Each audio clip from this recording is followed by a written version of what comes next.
السلام عليكم، أهلًا بيكم في حلقة جديدة من A Point of View. في الحلقة دي هنتكلم عن الdata fetching وعشان الtopic ده كبير أوي، ويعني إحنا كنا off camera دلوقتي بنتكلم عن كمية الحاجات اللي ممكن نتكلم فيها وما نتكلمش فيها، بس أنا عايز أوضّح إيه اللي إحنا مش هنتكلم فيه عشان الناس برضه تبقى مش لإن الdata fetching في 20,000 طريقة الناس بتعمل بيها data fetching.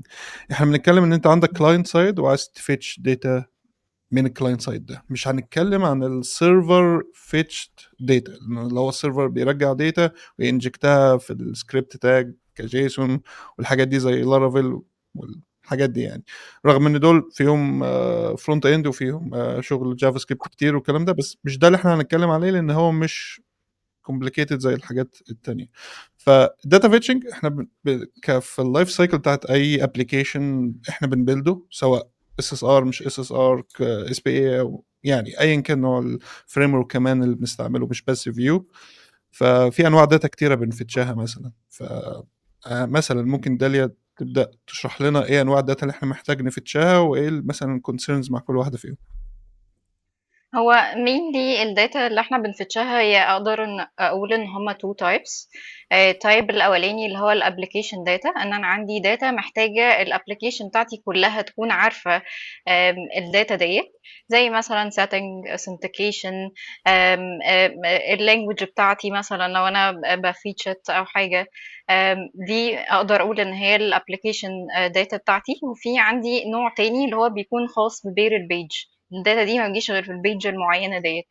فده بيخليني somehow افكر هو الداتا بتاعتي هبدأ افيتش ازاي الداتا، يعني هستخدم اني ميثود او اني طريقة دي فيتشنج الداتا عامة في التو ميثودز دول، لان كل ميثود ليها طريقة مختلفة خالص في فيتشنج الداتا واولوية فيتشنج الداتا بتاعتها. يعني إحنا عاجبني التقسيمة دي لأنها إلى حدٍ ما بتحدد لِك أولويات الload order بتاعِك، وفي نفس الوقت الأولويات بتاعة إيه اللي المفروض إيه اللي critical للapplication إنه يلوده. فأنتِ ذكرتِ في الأول مثلًا حاجة زي هي الapplication data، أو ممكن مهم. الناس تفكر فيها بكذا طريقة مختلفة، زي مثلًا إن هي configuration للapplication عشان يlaunch بالظبط. مثلًا زي الlanguage زي ما أنتِ قلتِ. لو مثلًا لو أنت في الاي كوميرس ساعات بيبقى الستور القريب من الشخص ده عشان يعرف الستوك ايتمز موجوده، الايتمز يعني ان ستوك ولا لا. وفي نفس الوقت برضو الداتا زي ممكن تكون لو هو اب اوثنتيكيتد، ممكن حاجه زي الاوثنتيكيشن داتا برضو، لو هل يقدر يشوف الصفحه دي حاليا ولا لا، لو انا معايا يوزر داتا ولا لا. ف طيب انا هباصي يعني الفكره دي مثلا واشوف هل حمدان عنده افكار في النقطه دي. مش انا يعني جنري برضو متفق مع يعني مع اللي دالي قالته على فكره التقسيمه ديت. انا برضو كنت بقسمها من ناحيه داتا بجيبها قبل نوعا ما الراوتنج. انا كنت بحب احسها كده، اللي هو في حاجات انا محتاجه مانداتوري قبل ما ابدا الود البيج ديت، وفي حاجات اتس فاين انا هلود البيج واطلع اليوزر اللودنج انديكيتور وبعد كده ابدا اطلعه. فيعني حاسس ان الابروشز نفسها مختلفه، ومش نوعا ما مش سيلفر بوينت، مش حاجه فيهم هتبقى يعني هي الوان واي اللي هاخدها كل مره. فمثلا حاجه زي الفيتشنج بعد ما اعمل نافيجيشن او قبل ما اعمل نافيجيشن هتبقى مهمه لو انت مثلا عايز تعمل راوت جارد على فكره مثلا ليتس سي مش هيقدر يوزر يقدر يلوجن او يقدر يشوف الحاجات دي الا لما اوريدي يبقى اوثنتيكيتد. حاجه مثلا زي اللي اجيب الداتا بتاعت الاوثنتيكيشن، اجيب الداتا ديت ممكن تبقى بالنسبه لي مانداتري ان هو اصلا يلود البيج، فدي ممكن يكون نوعا ما تبقى بيفور النافيجيشن او somehow جارد لفكره النافيجيشن. فيعني جنرالي برضو متفق على نفس الايديا. يعني برضو كده موضوع الداتا فيتشنج، يعني الديتيلز اللي جوه في فكره هاو تو فيتش والميثودز المختلفه كتيره. ويعني ويور واي في فكره ان انت هل انت محتاج الحاجات دي تبقى بيفور ولا افتر النافيجيشن، هتغير تماما فكره ان انت بتحاول تهندلها ازاي. فالحاجات نوعا ما اللي بتبقى بيفور نافيجيشن هتلاقي نفسك بتحاول تريت. احنا قلنا نافيجيشن، فانا somehow عايز اريليت الموضوع بالراوت، فهتلاقي somehow في جزء من الابروشز اللي ممكن نكون بنفكر فيها هو ان انا هلينك ازاي ده بالراوت. وديورنج اللايف سايكل بتاعت الراوت، هل مثلا قبل ما الراوت يرندر، فبالتالي هروح افيتش الداتا دي، فانا هبلوك الستيت بتاعتها، فطلع مثلا اللودنج انديكيتور كده فوق، اقول لليوزر ان انت محتاج تستنى لغايه ما الداتا ترجع. في حاجه كده برضو ابروتشز كتيره في فكره لو انا واقف في بيج والبيج ديت هفتش مثلا نكست بيج تانية، فممكن تلاقي نفسك انت مش عايز نوعا ما ترندر الليست الجديده الا لما ليتس تيجي، يعني مش عايز تطلع لودنج ستيت وتقعد تعمل شفتنج في البيج بتاعتك وهكذا. فجنرالي متفق على نفس يعني السيبريشن اللي داليا عملته. وحاسس بقى الديتيلز بتاعته اللي جوه ممكن نبدا نتكلم فيه اكتر يعني. تمام. هو انت وقعتنا في الفخ ان احنا ذكرنا حاجات كتيرة دلوقتي فمحتاجين نفصصها. يلا بينا. من الحاجات المهمة اللي انت قلتها حوار مثلا انت كنت بتتكلم عن النافيجيشن، فللناس مثلا اللي مش واخدة بالها او مش مركزة كويس معانا، النافيجيشن ده احنا بنتكلم على كلاينت سايد نافيجيشن، صح؟ فاللي هو انت بتنافيجيت من بيج لبيج، فده بالظبط. عادة موجود في كل الفريم وركس دلوقتي. في فيو جي اس عندنا فيو راوتر، في رياكت عندهم اللي عندهم 2 تقريبا، بس يعني ايا كان. وفي نفس الوقت عندهم نفس الكونسيرنز او المشاكل دي، ان ازاي اربط الداتا فيتشنج يعني وات ايفر بقى ايه اللي بيميك سنس معايا هنا. انا يمكن ممكن عايز في اختلاف شويه بالنسبه لي فيه، اللي هو او بدات اغير وجهه نظري عنه شويه، ان يعني كونسبت اللي انا عايز اتكلم فيه لو كولوكيشن، انا بكولوكيت الداتا فيتشنج مع ايه. فالموضوع ده بقى انا شايفه معقد شويه، لانه في ناس زي ما مثلا انت والداليا قلتوا بالبيج، اليوزر بيلود بيج، فالبيج دي عايزه داتا. بس انا حاسس الموضوع ممكن يبقى كومبليكيتد اكتر من كده، وممكن نشوف يعني نجو اراوند روم، نشوف اصلا يعني لو انتوا بتفكروا فيها كده، نشوف احنا كلنا بنفكر فيها ازاي عشان نقدر نطلع بتوكينج بوينتس منها يعني. ف زهدي، انت كنت اوف كاميرا كنت بتتكلم عن حته الكولوكيشن دي، بس انت عملتها بطريقه مش مالهاش علاقه قوي بالبيج على قد ما ليها علاقه بالستور، صح؟ بنسبة كبيرة بس هي تعتبر يعني هي في الأول وفي الآخر يعني الفكرة الأساسية هي ليها علاقة بالبيج، لكن إن أنا أحط الداتا فين هي دي اللي كانت مختلفة شوية. يعني خليه أدي انترو بسيط كده، بعدين أقول نحط داتا فين أو كده. يعني وأنا يعتبر متفق مع حمدان وداليا في التقسيمة بشكل كبير جدا، لأن أنا دايما يعني انواع الداتا اللي انا عايز افتشها، اما داتا البيج هتبلوك لو الداتا دي مش موجوده، او هيحصل مشكله لو الداتا دي مش موجوده، فما ينفعش اخش على الراوت قبل ما الداتا دي تكون موجوده. او داتا ممكن يوزر يكون ما عندوش مشكله انه يشوف لودر وايل ان هي بتلود، زي مثلا تيبل والداتا بتلود فاظهر سكيلتون، قبل ما الداتا دي مدلوت عادي اليوزر ممكن يشوف دوت عادي ما فيش مشكله. او داتا ممكن تكون اليوزر هيحتاجها بعدين، فممكن ساعتها بقى بعد ما خلاص الود حاجه اساسيه الودها في الباك جراوند، بحيث ان هو لما يروح للحته دي يشوف الداتا ديت. ده غير بقى في انواع تانية بقى، ممكن اللي هو حاجات اصلا بنبلوك اليوزر ان هو اصلا يروح حته قبل ما الداتا دي تكون موجوده، زي موضوع الاوثنتيكيشن وغيره يعني. حته بقى في النقطه بقى حته ان انا الوكيت الداتا فين، الداتا دي فين او احطها فين، هي النقطه اللي كنت بتكلم فيها هي ليها علاقه ب انا في العاده يعني اي حد بيبدا يعمل اي فيو ابلكيشن بسيط او يبدا يشتغل، اول تفكير بيجي في دماغه ان هو يحط يفيتش الداتا، يحط الداتا في الكومبوننت او في البيج، او يعني في ليفل البيج او في ليفل الكومبوننت، وبعدين يبدا بقى يوزع حاجته والكلام ده. بس احنا كان عندنا طريقه مختلفه شويه، هي ما تعتبرش مختلفه في العموم، لكن الابروش نفسه او الاستخدام الطريقه دي هي اللي ممكن تكون مختلفه، وهي ان احنا كنا معتمدين على ستور اعتماد كلي في ان احنا نكول اي اند بوينت ونستور اي اند بوينت ريسبونس عن طريق ان احنا كنا عاملين زي باكج كده صغيره بتراب الستور، ووظيفتها ان هي تطلع شويه ميثودز. الميثودز دي وظيفتها ان انا اكريت جيت او بوست او بوت او ايا كان الداتا فيتشنج ميثودز اللي انا ممكن اكريتها، وهي اوتوماتيكلي انا بدي الميثود دي شويه معلومات، هي اوتوماتيكلي بتكريت لي الستورز اكشن، او في الحاله بتاعتنا كنا بنستعمل فيو اكس، فبتكريت الفيو اكس اكشن اللي بتكول الاند بوينت، وبتكريت كمان الستيت اللي بيستور فيه الريسبونس. ومش مجرد الريسبونس بجانب شويه معلومات زي الاي بي بيلود دلوقتي ولا لا، هو فيتشد ولا لا، حصل ايرور ولا لا، ولو حصل ايرور ايه الايرور ريسبونس او ايه اللي حصل بالظبط، او الستاتس يعني وما والى اخره. فبالنسبه لنا الستور ما كانش مجرد ستور، لا احنا كنا responsible كمان للداتا فيتشنج، اذا كان في الفيتشنج نفسه او الستور الريسبونس بعد ما الاند بوينت ترجع يعني بالحاجه بتاعتها. طيب اللي انا برضو فهمته ان انت شايف ان لسه في ديبندنسي على البيج من ناحيه انك، بس انا شايفها بطريقه مختلفه شويه، لان انت بتقول ان انا الداتا فيتشنج عندي بيحصل الى حد ما في الستورز، صح؟ والستورز يعني الستور الداتا فيتشنج كولوكيتد معاها، فالكومبوننتس بتتعامل مع الستورز بتاعتك دي، وكسايد افكت ده بيفتش الداتا، صح؟ في البيجز بتاعتك من الانتراكشن ده.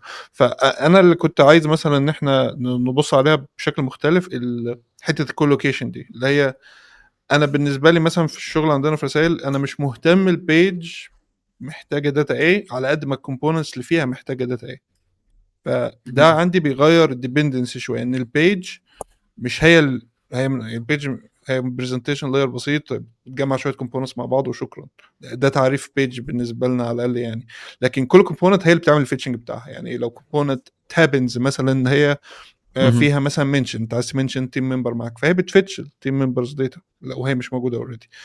ولو عندك كومبوننت تانية بتظهر كونفرسيشنز، ماشي هي هتفتش كونفرسيشنز برضه. لكن البيج ما بتعملش حاجه قوي. البيج ممكن تحصل انها بتفتش داتا لو هي تعتبر بيج سيمبل شويه، فانا بكول مثلا كومبوزبل بتاعي اللي بيفتش الداتا، او ايا كان بقى الاي بي اي كلاينت اللي انا بستعمله عشان افتش الداتا يعني.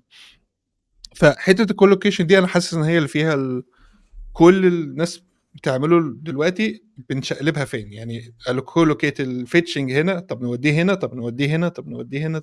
يعني ايه المكان اللي بيميك سنس اكتر؟ ويعني انا مش شايف ان في صح وغلط هنا، انا شايف انت بتعمل اللي بيميك سنس ليك، صح؟ لو الداتا عندك، لو انت بتبيلد كراد مثلا، فهو هيبقى يعني definitely associated مع البيج، هيبقى في hard dependency بان انت البيج فيها ايه وانت بتفتش ايه. لكن لو انت بتبيلد حاجه اب دايناميك جدا مثلا، فالموضوع ده هيختلف شويه. فانا مش عايز ابقى ممل واقول it depends برضو، بس هي عشان كده على طول هي it depends يعني. وفي نفس الوقت مفيش الموضوع مش opinionated، دي النقطه الاساسيه عندنا في الفريم وركس اللي زي فيو جي اس ورياكت مثلا، اللي هم ما فيهمش اوبينيونز عن ازاي انت تفيتش الداتا بتاعتك. انت دي جافا سكريبت، عايز تكول فيتش كلها في الحته اللي تعجبك، مش فارقه معانا يعني. الناس بتستعمل اكسيوس تستعمل اكسيوس عادي يعني. المهم انت عايز تكلم اي بي اي دي بتاعتك، كلمه في الوقت اللي يعجبك، مش مشكلتنا. بس ده بياخدنا لنقطه مختلفه شويه، ان مش كل حته يعني مش دايما يعني افتش الداتا امتى.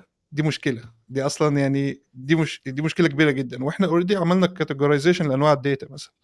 فخليني الف تاني داليا مثلا كلمينا عن بالنسبه لك ايه البيست براكسس بتاعت الداتا فيتشنج؟ امتى المفروض نفتش حاجه زي الابلكيشن داتا، وامتى يعني وازاي استناها مثلا عشان باقي الابلكيشن كومبوننتس هترندر يعني، فايه اللي هيوقفهم يعني؟ وفي نفس الوقت الداتا التانية افتشهم امتى؟ اوكي. بالنسبه للابلكيشن داتا، يعني هي بقدر الامكان الابلكيشن داتا دي انا هحتاج ان انا اعمل لها فيتشنج في المين بتاعي او اول ما الابلكيشن يقوم. فبضطر ان انا مثلا يا اما احدد ان انا لو الابلكيشن او الداتا بتاعتي دي هي اوريدي في حتة تانية في الابلكيشن هيبتدي ابديت فيها، فبفكر فكرة الستور. انا عايزة الشير داتا دي تكون في الستور، بعد كده اي ابديت يحصل عليها كل البيجز تحس بيها. تمام. ده بالنسبة للابلكيشن داتا. بالنسبة لي لو هاجي على ليفل تاني وهو البيج داتا، فأنا بفكر في اللايف سايكل هوكس بقى بتاعة الفيو كلها. هل زي ما كنا بنتكلم من شوية، هو البريوريتي بتاعة الفيتشنج داتا دي هي عبارة عن ايه؟ هل هي لازم تيجي قبل اساسا ما البيج بتاعتي تلود قبل ما تيجي خالص؟ فبالتالي افكر في الراوتر. لا، انا محتاج ان انا اكول الداتا بتاعتي او الفيتشنج داتا بتاعي في الراوتر، وبعد كده وانس ان الداتا بتاعتي جت هبتدي ان انا ابروسيد. لو هي اساسا مش مهمه قوي فببتدي افكر اخرها شويه، يعني بعد مثلا ما البيج تلود وما تخلص، فاحط مثلا سبانر او لودر سكeleton لودر على الحته اوريدي او الداتا اللي بيحصل فيها فيتشنج، بعد كده بجيب الداتا بتاعتي. فهي ادفانس على البريوريتي بتاعت الداتا بتاعتي هي شكلها عامل ازاي، وانا عايزاها لا هي كريتيكال ان هي تظهر اول ما البيج بتاعتي تلود، ولا قبل ما البيج بتاعتي تلود، ولا لا ممكن استنى عليها شويه. بلس برضو بفكر هل في already heavy operations مثلا operation بتحصل في حتة معينة أو calculations، فابتدي أفكر لأ إنه الداتا بتاعتي دي هحتاج لو أنا بعمل filter أو whatever فهتبقى في ال computed life cycle hook أو whatever. بس mainly بفكر فيها بالترتيب ده يعني. تمام، انا حاسك برضو لمستي في البرفورمانس وانت معديه كده، بحيث ان احنا يعني لان هو يعني الفيتشنج الداتا بيأثر عليه بشكل كبير جدا. زي ما انت قلتي، ازاي انت بتبيلد الاكسبيرينس بتاعت الداتا فيتشنج. الموضوع مش بسهوله ان انا يعني اقول مثلا معظم الناس ممكن بتعمله انها بتحط في فيو جي اس مثلا بيفتشوا في الماونتد مثلا. ده مش غلط، ده بيرفكتلي فاين. انا شايف ده 90% من الكيسز ده كويس. لكن ده ليه سايد افكتس. يعني انت بتقولي دلوقتي انا عندي بيج مثلا محتاجه داتا بشكل، انا هظهر داتا هنا دلوقتي، فبيعتمد انت عايزه تبيلدي كومبوننتس دي ازاي، وكمان الاكسبيرينس بتاعت اليوزر في الاخر هتوصل له ازاي. يعني لو احنا قررنا ان احنا نقول هنبلوك النافيجيشن زي ما انت بتقولي بيفور راوت انتر، هنفيتش الداتا بعد كده هنبروسيد. فاللي بيحصل ان هو لما البيج تلود الداتا موجوده فيها جاهزه، صح؟ لكن لو انا ما عملتش كده واستعملت الماونتد عادي والحاجات العاديه دي، هيروح البيج الاول بعد كده هيفيتش الداتا. فدي مشكله صغيره بيقولوا اسمها الووتر فول باترن، يعني الووتر فول بروبلم معلش، بتبقى في النتورك انه هيفيتش الجي اس بتاع البيج الاول، لان هي بتبقى عاده ليزي لودد بيج، صح؟ او حتى لو ما كانتش هيلود البيج الاول ويخلص الترانزيشن بتاعها وكل الكلام ده، بعد كده هيبدا يفتش الداتا لما هي تبقى ماونتد. فده ممكن يبقى تاخير انت مش عايزه، انت ممكن عايز البيج تظهر بالداتا بتاعتها، يعني تقلل يعني ابدا افتش الداتا ان باراليل مع في نفس الوقت مع الراوت يبدا ينيشلايز او يبدا حتى يراوت. ففي كذا طريقه الموضوع ده بيتعمل فيها، وانا بصراحه ما جربتهمش كلهم يعني، وما اعرفش مين فيهم صح ولا غلط. يعني اون ماونتد دي هتبقى متاخره، لكن ابلوك نافيجيشن وفيتش انت بتاخري النافيجيشن عشان الداتا. فده بيعتمد برضه، يعني مش عايز اقول الديبندز بس هنقولها كتير شكلنا في الحلقه دي، الديبندز على انت عايزه البيج دي تشتغل ازاي او اليوزر اكسبيرينس ايه بالظبط. فلو ده بيميك سنس للناس دي، ناس تعملها كده شور. بس يعني انا عايز بس فصصت الحته اللي انت قلتها دي عشان الناس تبقى فاهمه تبعات قرار صغير زي استنى النافيجيشن ولا افتش بعد النافيجيشن. وده بيجيبنا النقطه ازاي اريكواير ان البيج دي تلود الداتا بتاعتها قبل ما هي ترندر اصلا. لان يعني وممكن حمدان هيكلمنا اكتر في الحته دي، بسبب ان حاجه انا بكرهها الصراحه بس مضطر اعملها على طول، لان انا بفتش الداتا في الماونتد الصراحه. عندي في رسائل معظم الوقت بفتشها في الماونتد. فاللي بيحصل ان في احتماليه ان البيج ترندر من غير ما الداتا تبقى موجوده، صح؟ اول ما يعني الماونت بتاعها مفيش داتا، بعد الماونت هنفتش الداتا هتري ريندر وساعتها الداتا هتظهر. فده معناه ان انا عندي في اف كبيره كده في كل بيج.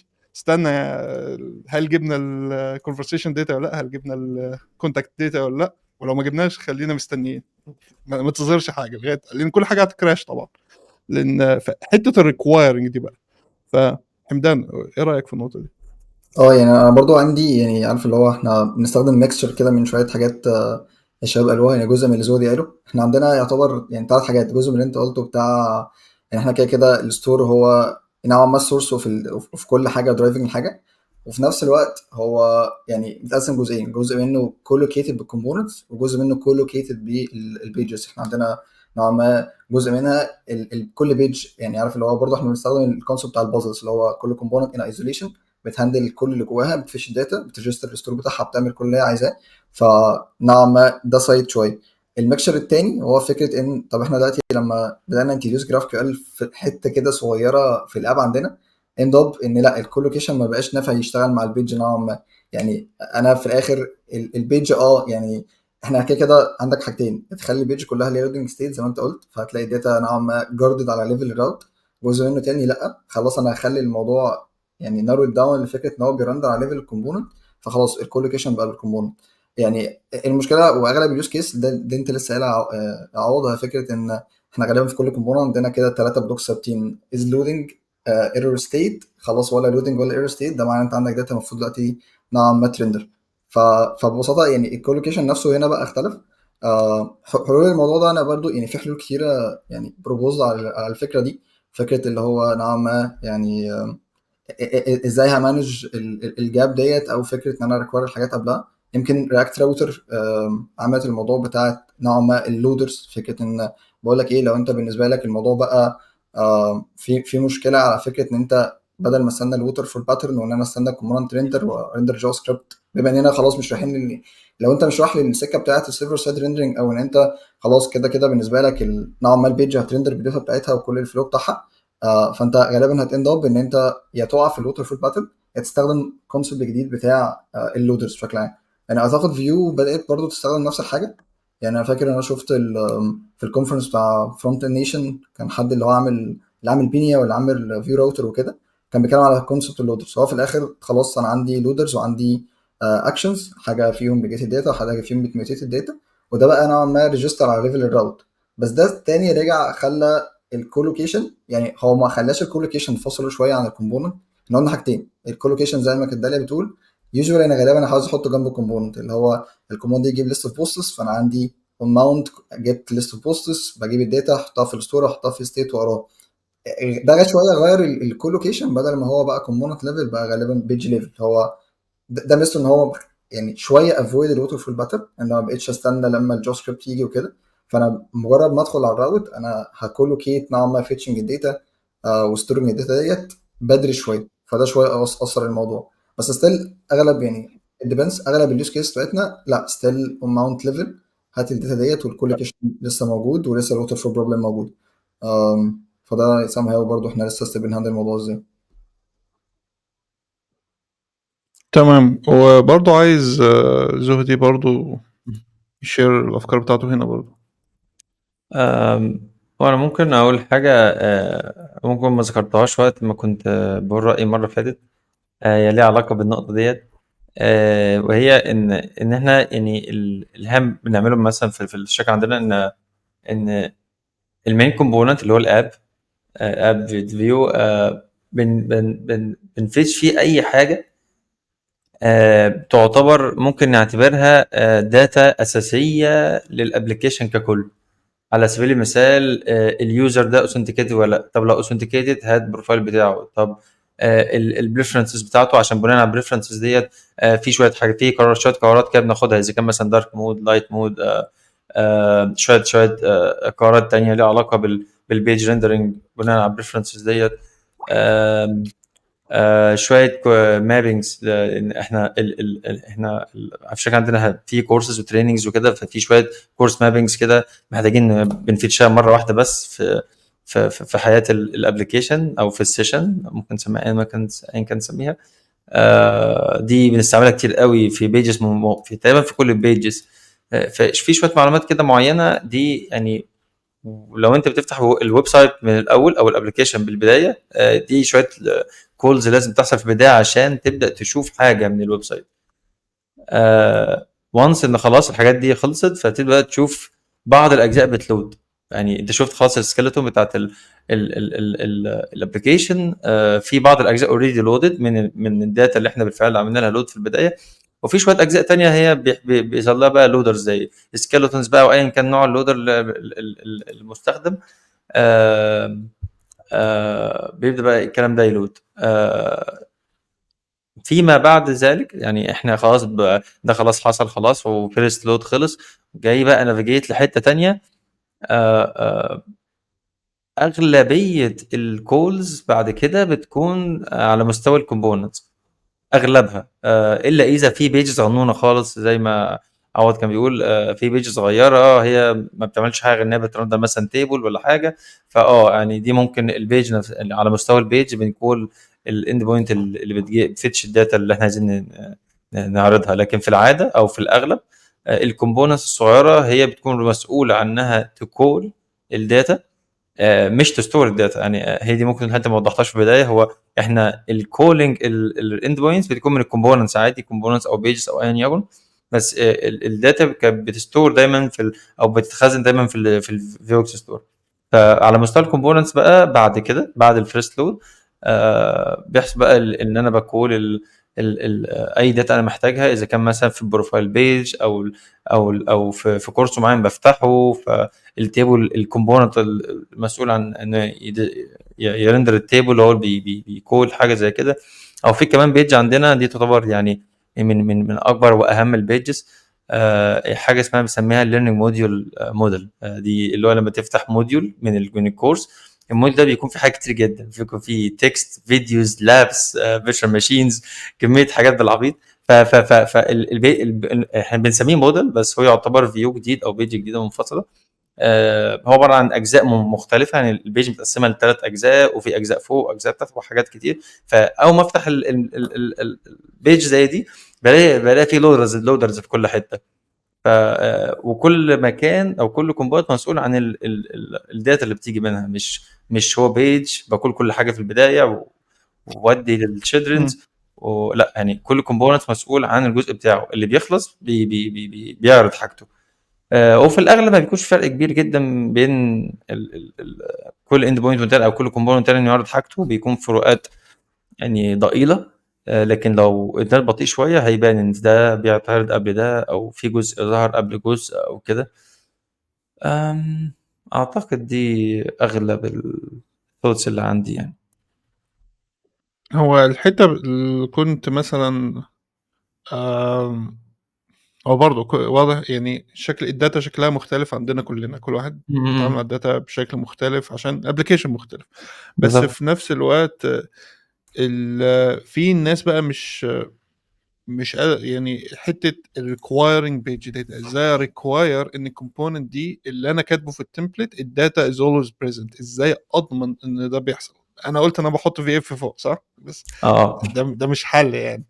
ف وانا بعمل كده عشان بصراحه بالنسبه لي مش مشكله كبيره، وماشي في اف فوق ما حصلش حاجه يعني، هي لكن الموضوع ده بيبقى كريتيكال لبعض الابلكيشن. احنا عندنا مش مهم، بس في ابلكيشنز زي ما الموضوع ده ما ينفعش دي تتعمل، ما ينفعش خالص دي تتعمل. زي مثلا لو انت اي كوميرس او حاجه ليها علاقه بالاي سي او مثلا، فاولا انت هتستعمل اس اس ار، ثانيا ما ينفعش تعمل الحركه دي، لان لو انت هتعمل الحركه دي يبقى انت هتفتش الداتا على الكلاينت سايد. طب انت بتستعمل اس اس ار ليه اصلا؟ فعشان كده هتلاقي اول يمكن حاجات شفناها في فيو بتريكواير داتا فيتشنج مع البيج في نفس الوقت، هي كانت في نكست 2 لما ادانا هوك اسمها async data، وفي هوك تاني اسمها فيتش. بس async data هي اللي كانت مستعمله اكتر حاجه ساعتها، ودلوقتي بقت composable تقدر تستعمله في اي حته. بس الحلو في الموديل اللي هم بانيينه، هو للاسف صعب يتعمل على فيو لوحده. يعني في محاولات ممكن نتكلم فيها شويه كده، بس اللي انا شفته مثلا ان نكست بيشتغل فيها بطريقه ذكيه جدا، ان هو لما بيلاقي ان عندك السync داتا سواء في فيو 2 او دلوقتي مع يوز السync داتا، فهو بيضيفها لليست عنده كده، بيتراكها، اسمها ليستة الاسync ديبندنسيز بتاعت البيج، وبيستناهم كلهم يخلصوا قبل ما يلود البيج اصلا. فهو اكتفلي بيبلوك النافيجيشن واكتفلي بيبلوك الريندرنج لغايه ما دول يخلصوا. بعد كده يبدا بقى يبروسيد بكل حاجه تانية بقى، سواء النافيجيشن سواء كده. فعشان كده نكست عنده هاندل كويسه جدا عن مثلا البروجرس بار. لو انت عايز تديسبلايه هو يقدر يبريدكت البروجرس بار ده ويعمله لك لوحده كمان. ليه؟ لان هو عارف ايه الاسync عندك، وعارف محتاج يبلوك قد ايه، وعارف كل حاجه. فدي حاجه كويسه قوي. لكن اللي عندنا بقى في فيو ذات نفسه، يعني من غير نكست، بعيدا عن نكست، ما عندناش يوز سينك داتا، والفيتش هوك تقريبا مش موجوده حتى في فيو 3. ف دلوقتي اللي موجود انا شايفهم الى حد ما محاولات يعني في حاجه، في كونسبت زي ما حمدان انت قلته في رياكت اسمها الداتا لودرز، في كونسبت في فيو انا ما اعرفش هو امبلمنتد اصلا ولا لا، لان هو محطوط في خانه الار اف سيز. هنسيب لينك في الشو نوتس. عموما ان فيو راوتر عايز يعمل الحوار ده، انك تكسبورت حاجه بكومبايلر مايكرو اسمها ديفاين داتا لودر، وبتكسبورتها في الكومبوننت بتاعتك، وهو بلوك النافيجيشن على اساسها، ويعمل نفس اللي نكست بيعمله بيزد على، عشان يحل مشكله اليو اكس دي، ان البيج دي عايزه الداتا دي. بس انا شايف ده ما بيشتغلش كويس لو انت عندك بيج معقده فيها كومبوننتس، والكومبوننتس هي اللي بتفتش الداتا مش البيج، صح؟ ده هيبقى مشكله. ازاي هو هيعرف ان كل كومبوننت هيمشي على كل كومبوننتس مثلا ويقعد يلقط رزقه يعني؟ فمش الحوار ده مش هينفع يعني على، انا شايفه مش هينفع كماكرو، يعني ككومبايلر ماكرو مش هيشتغل. لازم ران تايم لوجيك هو اللي يتعمل، هو اللي يريزولف الديبندنسيز دي، هو اللي يشتغل. انا ما قريتش الار اف سي كويس صراحه، بس هنسيب لينك ليه للناس المهتمه يعني. بس انا ما شفتش ادوبشن ليه كويس. في برضه حوار مع بينيا اللي هو الستور ريكومندد انك تستعمله مع فيو 3. في حاجه اسمها بينيا كولادا على اساس بيكملوا الاسم يعني. بس اللي عامله هو اللي عامل بينيا هو اللي عامل فيو راوتر راوتر. وحبوز.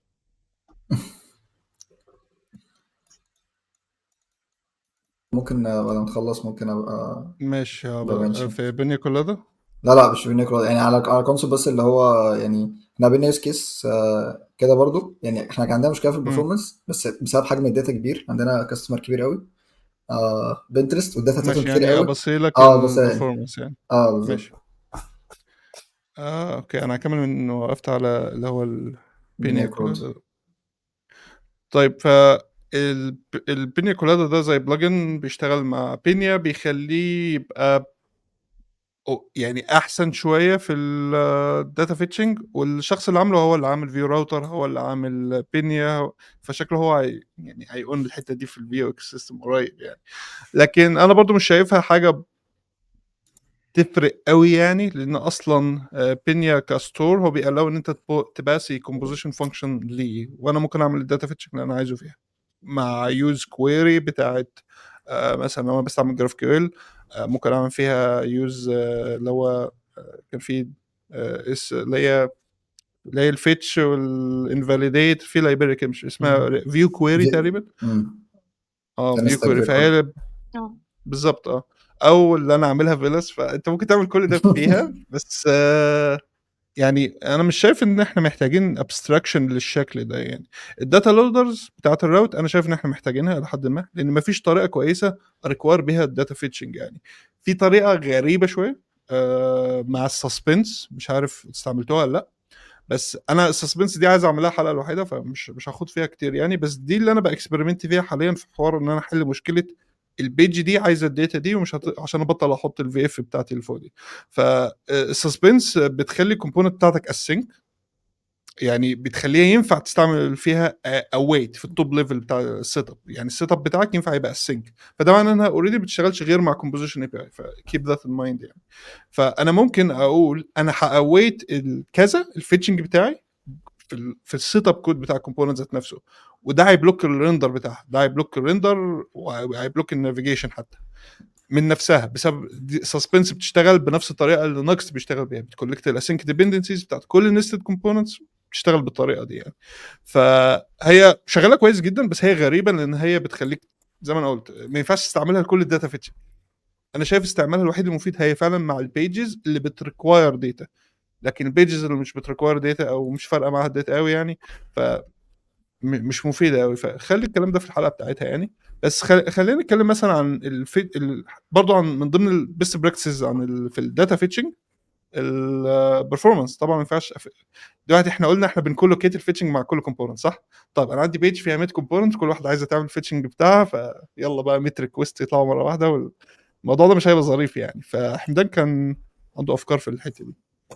يعني انا عندي actually هنا 2 points او 2 use cases. انا ممكن احكي نوعا ما المشكله وبعد كده نتكلم عليها. اول مشكله هي فكره ان يعني زي ما انت قلت وكانت داليا بتقول، فكره بس يعني الديسيشن نفسه كريتيكال قوي. يعني احنا actually كان عندنا بيج دي، يعني يمكن التاثير بتاعها ما كانش باين مع كاستمرز قليلين عندهم داتا قليلين، فغالبا الباك اند كوست ما كانش بياخد وقت قوي، الموضوع ما كانش باين. ولكن كان الديسيشن اللي الشخص خده وهو بيكريت الحته دي ان هو somehow تخلي انت عندك كارد، الكارد دي بيجيب داتا من 3 ريكوست، 3 ريكوست دول بمرجهم وفي الاخر اطلع لودنج ستايلين كلهم. يعني جزء كبير او اوتوميشن بسيطه عملناها، احنا بس غيرنا الفيتشنج ميكانيزم بتاعنا. احنا بدل ما كانت الكاردز او لودنج الكاردز دول بيريكواير كل الداتا دي، احنا بريك الموضوع داون لفكره ان لا، السنجل كومبوننت او السنجل نمبر اللي بيطلع ده لوحده somehow progressive rendering يعني بقى هو المسؤول عن الفيتشنج داتا بتاعته.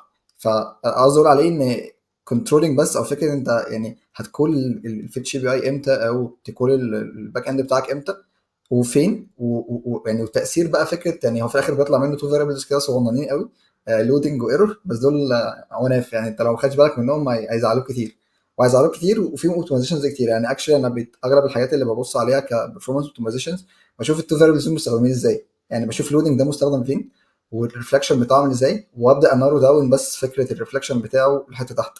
تاني مشكله وهو فكره احنا كنا بنحاول نبيلد سام هاو كاستم داشبورد. احنا شبه كده يعوض الموضوع بتاع شاتس وفكره ان هو شات بوتس ويبدا ان هو يعمل اللي هو عايزه. ففكره انا اصلا ما اعرفش اليوزر نفسه عامل كريت لانهي كومبوننتس، فانا هو في الاخر بيخش يدراج ويدروب كذا كومبوننت، كل كومبوننت بتروح تجيب شويه نوع داتا مختلف. فان ضاب ان جراف كيو ال يعني ممكن ساعتها ممكن ان ضاب الموضوع وصل لجراف كيو ال. فساعتها انتديوست الموضوع دوت وبدات somehow ايه ده، لقيت الموضوع نوعا بقى دايناميك.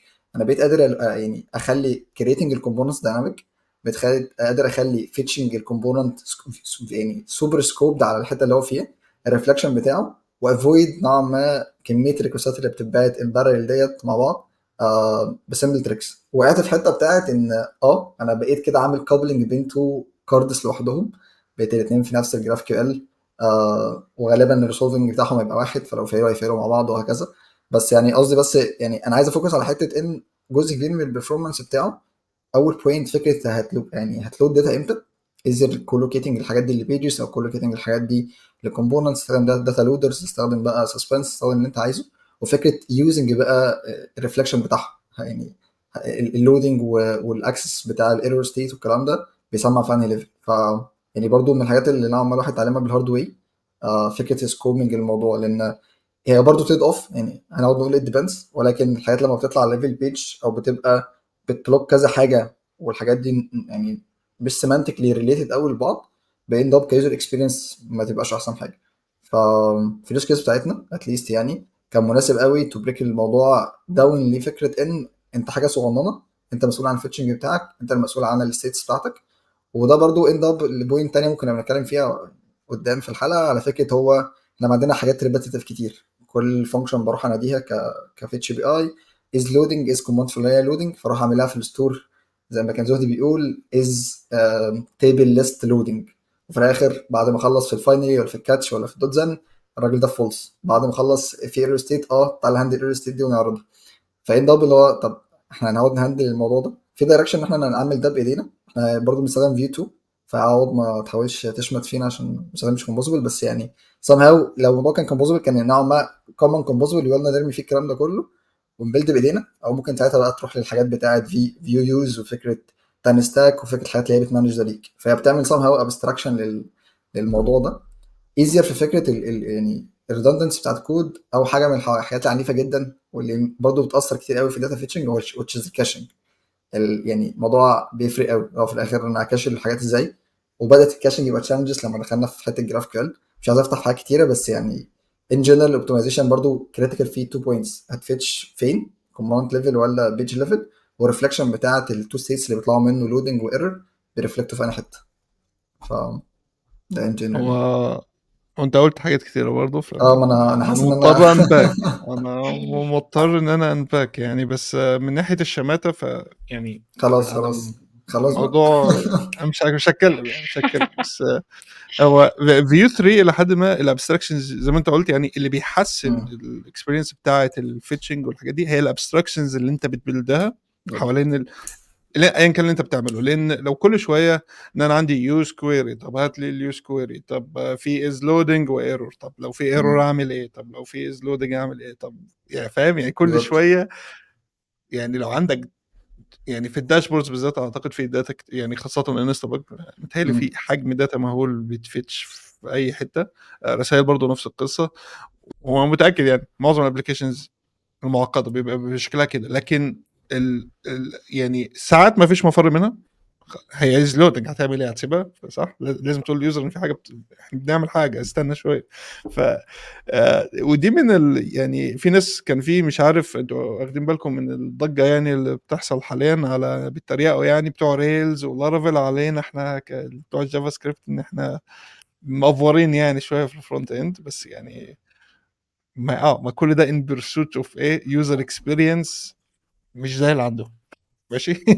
يعني وما يقدروش يعملوها يعني او يعني if it exists حتى يعني، بس at any case يعني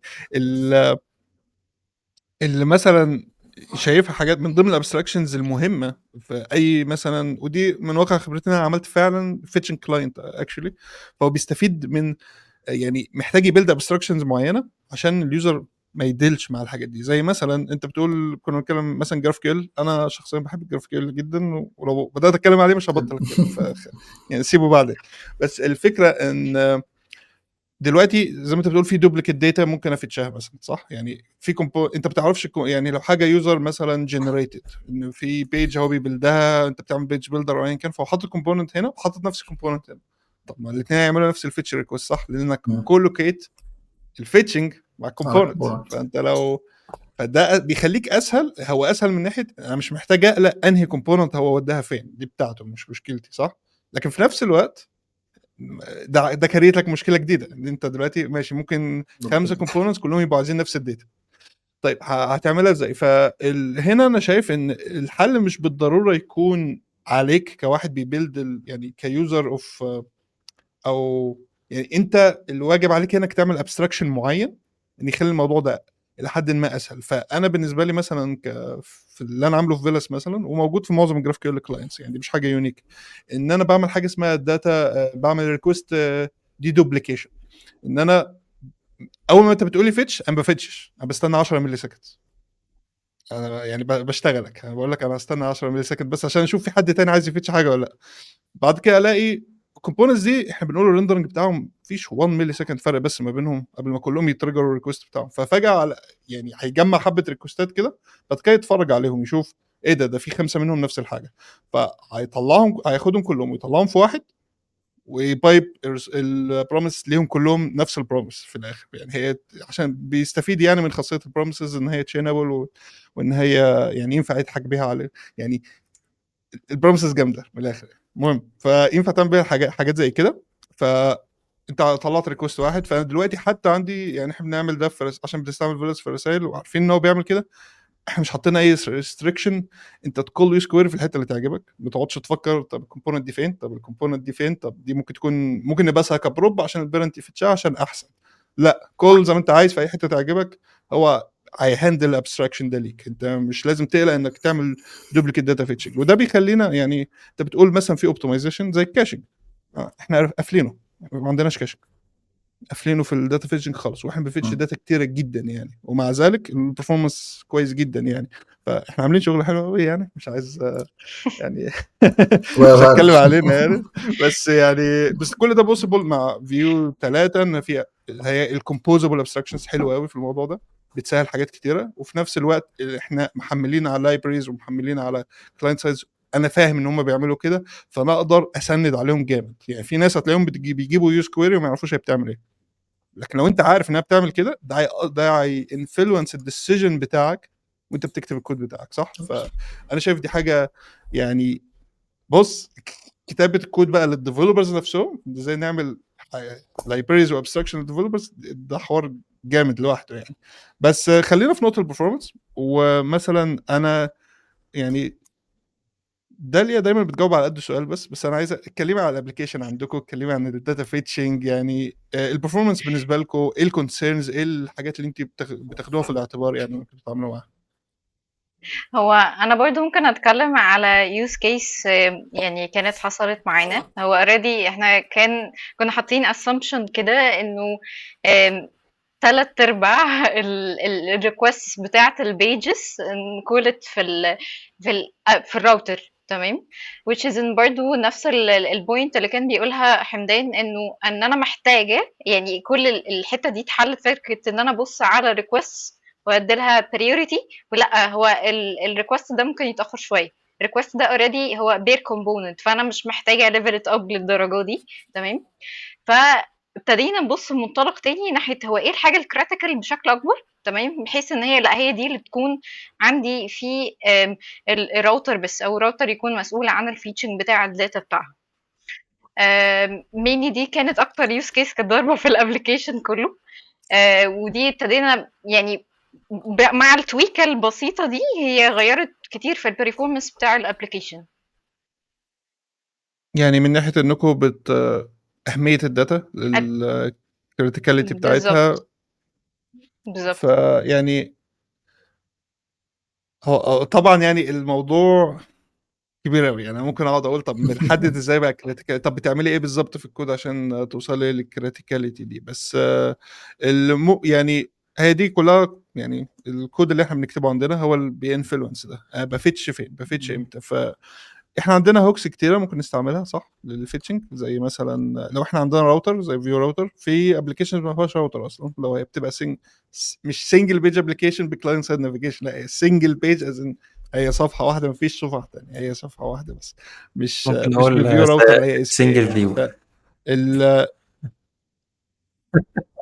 ممكن مش عارف يعني، حاسسها هي فعلا سنجل بيج ابلكيشن، بس هي سنجل بيج اكتر من سنجل بيج ابلكيشن، فاهم بس قصدي؟ هي يعني هو في حاجات لسه مدرك. هو في حاجات فيها اه ميكشر كمان، يعني في حاجات فيها يو اي راوتر بتاع انجلر جي اس، وفي كومبوننتس في يو، فانت اصلا الميكانيزم بتاعت فيتشنج وجنرالايزنج الحاجات دي، وزي ما كانت داليا بتقول كانها هليفت توب نوعا ما الستيت، ومانجنج الستيت ده لحد اكبر منه، مين اكبر منه عارف الموضوع اه في ديتيلز كتير قوي. ما بالظبط يعني اللي بس يعني اسال ده تاني عليها، ازاي يعني انت قلتي انك بتليفلي اب الداتا، ازاي بتليفلي اب الفيتشنج ده بالذات، ازاي يعني احنا عارفين انك خلاص انتوا كتيم ايدنتيفايتوا ان الداتا دي كريتيكال اكتر من الحاجات التانية اللي ملهاش لازمه دي، او ليها لازمه بس يعني حاجات تانية دي، فازاي يعني عملتوا ايه فعلا عشان تقولوا تماركوا ان دي مهمه؟ هي فكرة الماركتنج دي مهمة. أنا عندي البيج اوريدي، أو أول حاجة هترندر في البيج هي الحتة اللي هتظهر، أو الحتة اللي أنا الريكوست اللي أنا معتمد عليه، فبالتالي ده الموست كريتيكال بالنسبة لي، إن أنا ما أقدرش أأخر الإكسبيرينس أو أخليه لود الهدف بتاع البيج بتاعتي من الآخر، ما أقدرش أخليه يتأخر شوية عن كده. فبلس برضه إنه ساعات الريكوست ده هو في كذا كومبوننت معتمد عليه من التشيلدرن بتوعي، فبضطر ان انا لا الريكوست ده اخليه ليفل ات اب الداتا، يعني اخلي البيرنت بتاعي هو اللي يجيب الداتا لكل الكومبوننتس اللي تحته.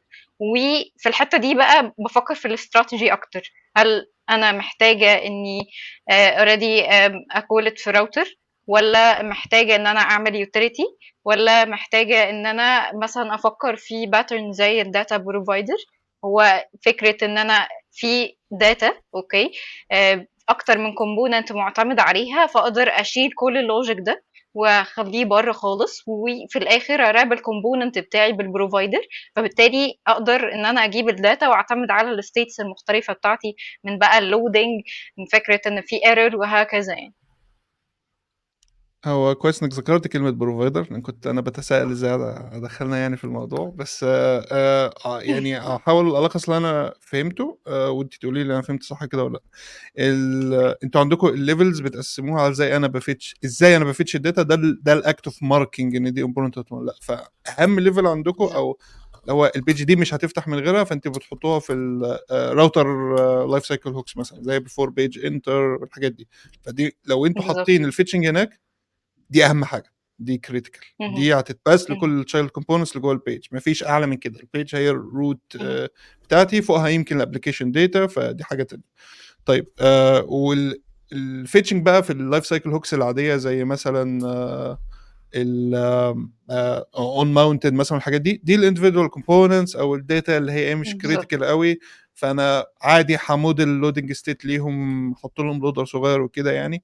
لان في ميزه ان انا اعمل الفيتشنج في الراوتر، انا مش محتاج اعمل لودنج ستيت صح، يعني هي البيج هتفتح بالداتا، فانا مش هقعد سبينر بقى كل حاجه يعني، انا بتعصب من السبينر يعني، بس في رسائل بستعمله كتير للاسف يعني، رغم ان انا بيضايقني انا شخصيا كباترن يعني، بس هي اللودنج ستيت ده رخم الصراحه. طيب انت ذكرتي بقى انا فهمت كده صح، ازاي انت بتماركوا الامبورتنس بتاعت الداتا. طيب بالنسبه بقى ازاي بقى بنفتش الداتا، فانت ذكرتي حاجه زي البروفايدر باترن، يمكن ده مش احنا كنا قلنا اوف كاميرا قبل ما نبدا ان هو سبيسيفيك اكتر لفيو 2 صح؟ لا بس هو باترن موجود عادي، انت بتعملي هيدلس كومبوننت بتفتش الداتا وبتبروفايدها في السلوت بروبس بتاعتها وخلاص صح، يعني مش ممكن يتعمل في فيو 3 عادي يعني، بس طبعا الكومبوزيشن يبقى قتل حاجات كتيره. مش هقول مش هيبقى ليه completely، لازمه يعني. مش هقول اللي ملوش لازمه، لا انا لسه شايف لها يوز كيس معينه، لان خاصه لو عندك داتا يعني ممكن داتا مش محتاجه مابينج، داتا مش محتاجه further processing، فالبروفايدر ده ممكن بشكل ما يبقى اسهل تستعملي multiple instance منه في البيج على انك تستعملي كذا composable في نفس البيج. دي حاجه انا لاحظتها فعلا وانا بستعمل composition API، انه مش ظريف لو في عندك كذا composable من نفس الحاجه. يعني مثلا عندي يوز كويري، عندي 5 كويريز في البيج دي، فالكومبوزابل حلو طول ما فيش 5 يوز كويري تحت بعض. ليه؟ لان كلهم بيرجعوا نفس الريتيرن ريزلت بنفس الاسماء، داتا ايرور، فانا محتاج ارينيم كل البروبرتيز دي، في الموضوع بيبقى مش ظريف خالص. وساعتها فهمت الاري ديستراكتنج، يعني الاري ديستراكشر ليه احسن في النقطه دي، انك تكسبوز الحاجه از اري بدل من اوبجكت عشان اسهل في الرينيمينج يعني. فده كان ملحوظه انترستنج بالنسبه لي ساعتها يعني. لكن انا شايف البروفايدر لسه ليه يوز كيس كويسه دلوقتي، خاصه لو هو متكرر كذا لو البروفايدر ده من ايا كان نوعه متكرر كذا مره في البيج، لانه سيمبلي اسهل حتى من الكومبوزابل فليكسبل اكتر. بس الكومبوزابل ممتاز لو هو لوحده جوه الكومبوننت دي، هو والكومبوننت دي مع بعض، لكن مش معاه 5 تانيين يعني. طبعا في اكسبشنز، طبعا في ناس مش فارقه معاها الرينيمينج، فدي كلها preferences يعني. ف طيب انا عباسي برضو لزهدي هنا، الفيتشنج بتفتشوا الداتا فين؟ يعني عاده في الماونتد ولا في الكرييتد ولا هو مش في فارقه؟ العادة في الماونتد، في العادة. بس في بعض الداتا فيتشنج بنعملها، مش عايز اقول واتش واسكت عشان ما تتفهمش غلط.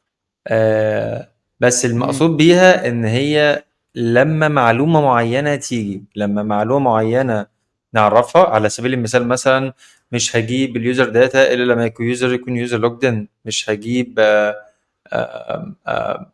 في شويه حاجات تانية محتاج اشرح كتير في البيزنس بتاع عشان اوضحها. بس اللي انا اقصده ان في بعض الاند بوينتس اللي انا مش عايز اعمل لها كول الا لو في معلومه معينه جات لي او في معلومه معينه اتغيرت.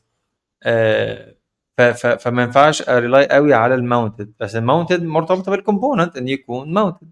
لكن انا مش دايما مش دايما هو ده الحاجه اللي لو حصلت لازم افيتش داتا. بس النسبه الاكبر هي كانت هي الماونتد النسبه الاكبر يعني للداتا العاديه. لكن بس في بعض الحالات بتكون حاجات مختلفه، زي ممكن بقى نعملها في واتش، نعملها في الحالات بتاعت الواتش دي قليله قوي يعني، عشان برضو المستمعين ما يفتكروش ان دي حاجه يعني يلا بينا نزرع واتشز في كل حته. لا يعني الموضوع ده من الداتا غالبا ما بيحصلش غير في، على ما اتذكر دلوقتي يعني، هو مكان واحد بس اللي هو الاب بتاع اللي هو الكومبوننت اب اللي هو الاساسي اللي هو في حاجات اساسيه في البيج. في مكان تاني مش متذكر حاصل فيه ولا لا. فهي يعني حالات محدوده يعني. انا شايف انت يعني الواتش انت مش مديها حقها قوي في الكيوس كيس، يعني ان في سيتويشنز كتير انت هتحتاج فعلا تفتش في الواتش يعني.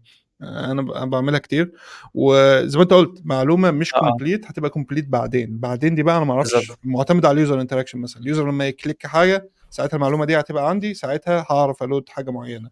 ف يعني عندنا في رسائل الموضوع ده موجود معظم الوقت. فمثلا عندي الانبوكس عشان افتح الشات، اليوزر محتاج يختار كونفرسيشن صح؟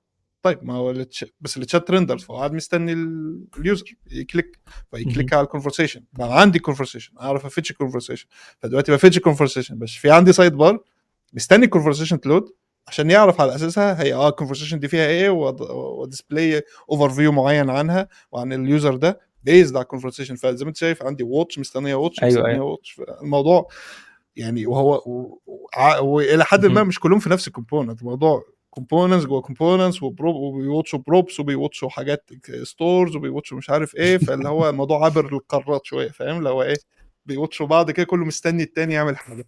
فشايف اليوز كيس دي موجوده كتير يعني، مش كيس سبيسيفيك، لا بالعكس. انا متهيألي الناس كلها هتلاقيها بترش واتشز اصلا طول الوقت. ابسط مثال ممكن الناس كلها يعني هتريليت ليه، لو انت عندك بتسبلاي تيبل وفي فلترز مثلا او ليست وفيها فلترز، ما لو الفلتر اتغير انا محتاج ابعت ريكوست تاني وريفتش الداتا. لو هو عايز يفتش الصفحه اللي بعدها انا برضو محتاج ابعت ريكوست اقول له هات لي البيج اللي بعدها. فكل ده الكلام ده غالبا تحطه في واتشر او يعني في رياكتيف اوبجكت، والرياكتيف اوبجكت ده واتشد، وكل ما يعمل حاجه فيتش الداتا على الواتش. هي خطيره طبعا شويه، حوار الواتش دي خطيره شويه، لان يعني هي مش بريدكتبل زي ما الناس فاكره. هي لما تتغير بس مش بالظبط، لان ده يعني ايه تتغير اصلا، فده بيدخلنا في حوار هي دي الكواليتي، صح؟ نقطة. يعني لو انت بتواتش اوبجكت هي دي النقطة اللي أنا كنت يعني حذر قوي وأنا بتكلم على الواتش، عشان النقطة دي إن هي إن أي غلطة صغيرة هتلاقي فيه يعني رشة كولز كده عمالة تحصل. آه، يعني انا أنا حسيتك خايف ايوه بسبب وفي الحته يوز دي. كيسز، يعني انت عندك حق عوض، يعني في يوز كيسز كتير ممكن نستعمل فيها الواتش، بس محتاجه حذر شديد. لان ممكن بمنتهى البساطه آه على سبيل المثال يعني بروبرتي صغيره زي او اوبشن زي الاميديت، دي لوحدها كارثه يعني لو ما حدش خد باله منها. دي بس هنفترض انها ما حطيناش اميديت، و ال الحاجه اللي بوتش عليها دي هي نفسها ما اتغيرتش، بس حاجه ريليتد ليها اتغيرت، فهي ماركت از ان هي اتغيرت، او ماركت ان هي اتغيرت، بس هي لسه مش فيلد بالداتا الحقيقيه اللي انا عايزها، هي فيلد بحاجه متاخره او حاجه زي كده. ففي شويه تشيكس أو يعني وجاردز كده محتاج تتحط في الحسبان جوه الواتش ده، عشان خاطر ما الحنفيه تفتح شباحه دي. بالظبط. يعني انا عندي دايما بستعمل، يعني لما باجي في عندي واتشنج مع داتا بستعمل في لايبراري صغيره قوي بحبها جدا اسمها فاست ديب ايكوال. فدي الكومباريزون بتاعتها سريعه جدا، فهي اسرع من اي لايبراري تانية موجوده، عشان الامبلمنتيشن بتاعها تقريبا بيجامب اوفر شويه اسامبشن. يعني بيقول مثلا انت لما تكمبير تو ديتس فاحنا هنكمبير تايم ستامبس، لما تكمبير تو فايلز مش هينفع تكمبير تو فايلز، فهنطنش اصلا، مش هنقول ان هم ما بيساووش بعض. فيعني مع شويه اسامبشن صغيره فهي بتقدر تحقق برفورمانس عالي جدا في ان هي تكمبير ديب اوبجكت ستراكشرز بس بيسك داتا، يعني فيهم سترينج بوليان نمبر، ما تحطش مثلا ريجكس فيهم مثلا. لو ماشي احنا بنتكلم داتا ستراكشرز لو ما هتبعتهم لاي بي اي او حاجه زي كده. فدي انا بستعملها، حتى بستعملها في فيلاس كمان، ان هي بتعملها لك لما الداتا تتغير هو ما بيثقش فيك. يعني هو ما بيقولش الفاريبلز اتغيرت، طب انا هبص انا اشوف هي فعلا اتغيرت ولا لا. يعني واحد مش واثق في اليوزر، اثنين مش واثق في الواتش بتاعت فيو ذات نفسها، لان الواتش بتاعت فيو ما ينفعش تعمل الاسامبشن ده ليك. يعني هي مش حاجه فيو المفروض يعملها، لا هو ما يقدرش يعمل الاسامبشن ده ليك للاسف، يعني كابستراكشن لاير. حتى في رياكت في ناس بتستعملها مع رياكت عشان تخلي كومبوننت ميمومايزد او ايا كان، بس في نفس الوقت ماشي ما رياكت ما يقدرش يعمل لك برضه الاسامبشن ده، لان كده يعني ممكن بيأذي البرفورمانس باسامبشن ممكن ما يكونش صحيح. فدي يعني المشكله الاساسيه في حاجات زي كده. بس يعني التحذير الوحيد اللي هقوله مثلا مع واتش، استعملوا واتش وكل الكلام ده، بس خلي بالك كويس جدا من الديبند انت بتواتش ايه. زي ما انت قلت زهدي، لو انت بتواتش فانكشن، في ساعات ينفع نواتش فانكشن بترجع فاليو، دي عطرنا على طول. فما تحاولش تحط داتا فيتشنج فيها، انت تحطها في الافكت بتاعت الواتش، لو ايه اللي هيحصل لو انا عفتش. ماشي. تاني حاجه لازم تتشيك الحاجه اتغيرت فعلا ولا لا، تشيك بايديك فعلا هي اتغيرت ولا لا، لان هتشتغل كويس طول ما انت بتواتش بريميتيفز. لكن لو انت بتواتش اوبجكتس او اريز مع نفسك خالص، يعني هتتريجر لوحدها. ليه؟ عشان برضه عشان حوار الايكواليتي، اتنين اريين ما بيساووش بعض. الموضوع يعني مظبوط. بسبب الحته دي يعني في الجافا سكريبت. بس يعني هقول بقى ما تعملوش، اوعى تفتش في واتش افكت. واتش افكت دي بالذات دي بالذات ما تفتشش داتا فيها، يعني لان هي اصلا خطيره في حد ذاتها، ان هي عرضه قوي للانفينيت لوبس من نفسها. حطيت فيها فيتشنج ماشي بقى في اسync داخل في الموضوع.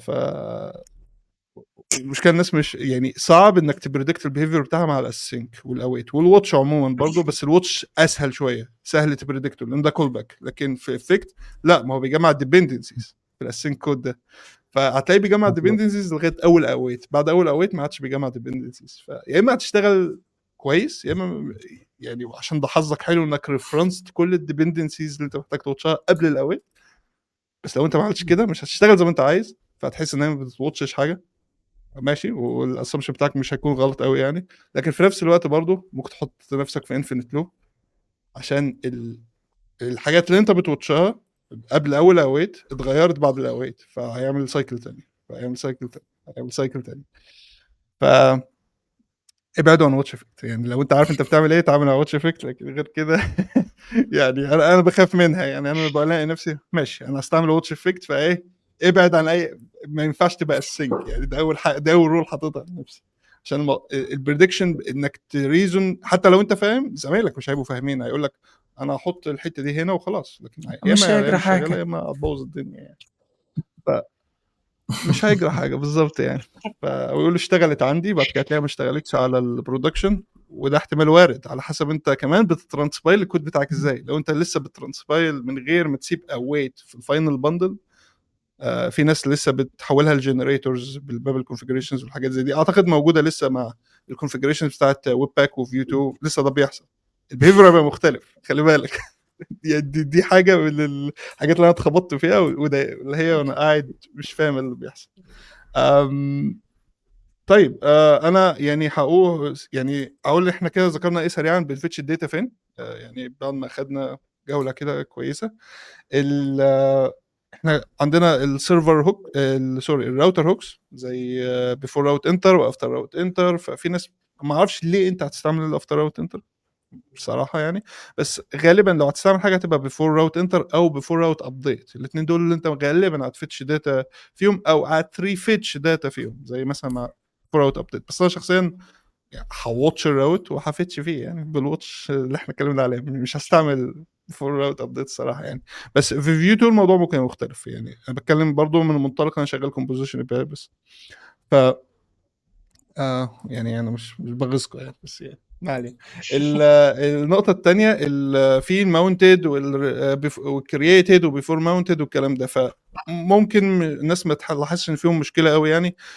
بس عايز برضه اوضح للناس هي احنا ليه بنفتش في الماونتد باي ديفولت، ليه احنا بنقول ماونتد، ليه حتى في لايبراريز زي فيلاس وغيرهم بيقولوا فيتش اون ماونت ترو ولا فولس، ليه مش حاطين فيتش بيفور كرييت ولا فيتش اون كرييت؟ عشان الكرييتد دينجرس. ليه؟ عشان لو انت شغال اس اس ار، الكرييتد دي بترن على السيرفر مش بترن على الكلاينت، فهتكراش. ف يعني لو انت حاطط فيها لوجيك خطير يعني، في ساعتها بنبعد عنها يعني. فالماونتد اسلم اكتر حاجه سيف للكلاينت سايد فيتشنج، فعشان كده بنستعملها. وفي نفس الوقت ما لو انت ما بتستعملش اس اس ار هتقول لي خلاص ما انا فيتش في الكرييتد عشان بتبقى اسرع يعني. ماشي، هقول لك انت كسبت 1 ملي سكند مبروك يعني، او 2 ملي سكند مش فرق كتير يعني. ف وفي ناس برضو الاقيها بتبقى بيفور ماونتد، هفتش في البيفور ماونتد، اقول لهم صدقني مش بتكسب حاجه يعني. عقبال ما السي اس اس بتاعك يلود هتكون البيفور ماونت والماونت رن في نفس الوقت. فماشي يعني، دي غالبا كده تجميع لكل بنفتش الداتا ازاي، صح يعني؟ هل في حد عنده حاجه مختلفه؟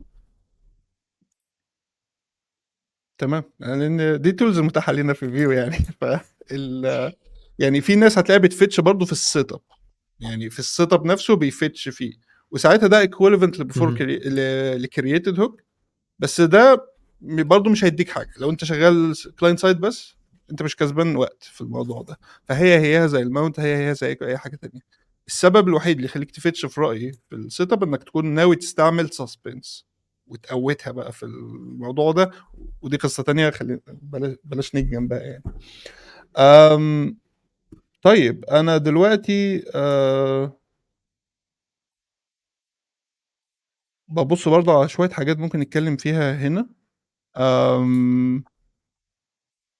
بس هي الى حد ما يعني احنا كده، شايف ان احنا خدنا اوفر فيو حلوه يعني عن الداتا فيتشنج في فيو تحديدا يعني. بس ممكن ناخد فقره كده عن الاي بي ايز مثلا، ده هو ماشي الحاجه اللي احنا بقى بنتخانق فيها دايما مع الديفلوبر في الناحيه الثانيه، باك اند ديفلوبرز يعني الاي بي ايز.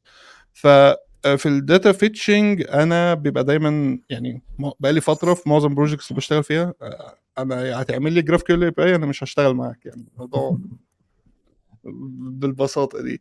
لكن دي مش حاجه انا بشجع الناس تعملها يعني، ما ترفضش شغل يعني، دي مش نصيحه حلوه يعني. بس في رايي ان يعني الجراف كيو بيوضح حاجات جدا كبيره جدا ما بين الكلاينت والسيرفر، بتسهل الفيتشنج الى حد كبير. لانه اولا مش بيبقى فيه كوميونيكيشن. احنا لو بنكوميونيكيت انا بقول له بص انا مش عاجبني از ادمن دي، خليها مش عارف ايه.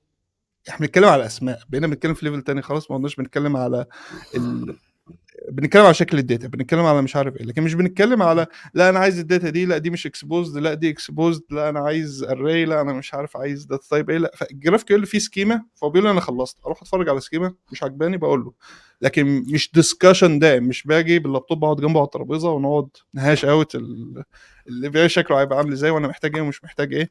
لان يعني بصراحه بتوع الباك اند ساعات بيبقوا فينيكي قوي في التفاصيل بتاعت لا انا شغال ريست، فانا هعمل لك اليوزرز دي اند بوينت، هعمل لك البوست بتاعتهم في يوزر سلاش مش عارف سلاش بوست، فانت تقول له انا عايز اليوزر بالبوست بتاعه، يقول لك لا انت هتقول لي بقى اند بوينت دي لكل يوزر انت هتفتشه. فاللي هو طيب يعني انت عايز نعمل لك دي اس يعني فال... يعني الدiscussions من الناحيه دي، يعني من ناحيه الاي بي اي طبعا انا متهيألي كلنا عندنا وور ستوريز هنا شويه الاي بي ايز وحشه فعلا واحنا بنتعامل معاها. بس يعني ده غالبا الريكومنديشن الوحيد معايا هنا، انك استعمل اي بي اي بميك سنس يعني معاك، او تستعمله تكنولوجي سهل ان هي تبقى كان فورث شويه ما بين يعني تسهل الداتا نيجوشيشن ما بين الكلاينت سايد والسيرفر. بس انا مش عارف، دي نقطه لسه جايبها من دماغي يعني، فمش عارف هل عندكم افكار هنا ولا لا. يعني ايه نصايحكم في التعامل مع حاجات زي كده؟ خلينا نبدا بزهدي. معلش، سؤال رخم شويه. اول رايي في ايه؟ هو سؤال رخم. هو زي انا عايز مجرد اعرف تعاملك مع اه يعني اصل ده جزء مهم من الداتا فيتشنج. الباك اند بيكسبوزها ليك ازاي، وانت بتتعامل ازاي اه مع الحاجات اللي مش بتناسبك. يعني انت دلوقتي اكيد في باك اند اه فورث بيحصل صح؟ فكلمنا عن الباك اند فورث، كلمنا عن ازاي بتريزولف الحاجات زي دي، ازاي توصل للكومبرومايز لو الباك اند يعمل بيست براكتس لو عايزها، في نفس هو الوقت موضوع تاخد اللي انت مؤلم عايزه شويه في الفرونت اند. لان مريت ببعض ما ايوه هو مريت كل ببعض وور ستوريز. التجارب، منها الجيده ومنها الصعبه شويه. هو خلينا نتكلم في الهابي كيس اللي بكون مبسوط لما بتحصل، وهو ان الباك اند بيرجع جيسون نضيف كويس ريستفول اي بي ايز زي ما متعارف عليه. انا عارف طبعا ان في اشكال مختلفه يعني من بس على الاقل يعني ايه الشكل الشائع ان هو بيرجع لي جيسون واضح بخصوص الاند بوينتس او الباك اند، يعني بيرجع لنا الداتا ازاي. آم، هي اولا، وقبل يعني المفروض ده بيحصل في بدايه اي بروجكت، ان احنا بنقعد ونتفق مع بعض احنا عايزين داتا شكلها عامل ازاي والكلام ده. لكن مش دايما الموضوع بيمشي بالشكل السلس ده لسببين، او في حالتين ممكن ما يمشيش بالشكل السلس ده. اول حاله ان يكون في restrictions بالنسبه للباك اند في حاجات، او بمعنى اصح بيدعوا restrictions في شويه حاجات عشان يرجعوا الداتا بشكل معين، او هم شايفين ده الشكل الافضل. واحنا كفرونت اند يعني الشكل ده مش افضل حاجه بالنسبه لنا. وفي حاله تانية ان انا اخش في بروجكت هو اصلا بالفعل القرارات دي اتخذت، ايا كان بقى دي قرارات كانت صح ولا غلط، وبلاقي الشكل ممكن مش احسن حاجه بالنسبه لي يعني. بالنسبه لي كفرونت اند قصدي. فيعني خلينا اقول مثال لحاجه واحنا عملنا فيها ايه، وهي الريسبونس. كان الريسبونسز يعني في الريسبونس في الحاله اللي انا هتكلم فيها هي كان جيسون عادي، مش حاجات غريبه زي في مواقف تانية ممكن تكون حصلت اذا كان ليا او لغيري.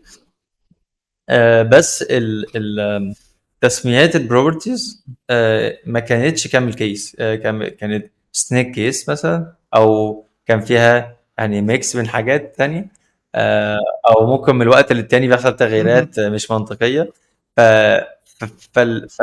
فالحل من وجهة نظري كان افضل حل، غير انهم يصلحوا اللي عندهم عشان ده المفروض اول واهم حل. الحل من ناحيتنا اللي يعتبر تاني حل هو مرهق شويه، وهو ان احنا بنعمل زي هنسميها ايه سيريلايزر مثلا في الفرونت اند، ياخد الريسبونس من الباك اند يحوله للشكل اللي احنا عايزينه، بعدين يعني الفرونت اند بقى يستعمل الشكل اللي احنا جهزناه ده.